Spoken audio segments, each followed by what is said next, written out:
सणसूद म्हणलं की घरात इतकी कामं असतात ना, किती जरी केलं तरी ते कमीच पडतं. मग मस्त अशी गणपती बाप्पा येणार आहेत म्हणून मस्त घराची साफसफाई केली, मस्त डेकोरेशन वगैरे सर्व केलं.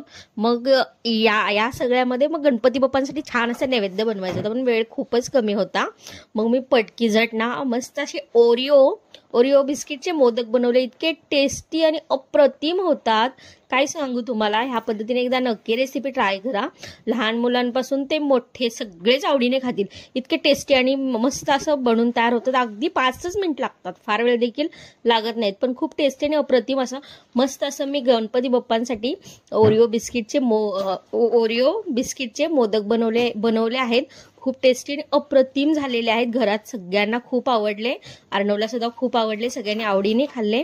आणि ते पाहू शकता मस्त टेस्टी असे मोदक बनून तयार झालेले आहेत. चॅनलवर नवीन असाल तर चॅनलला नक्की सबस्क्राईब करा.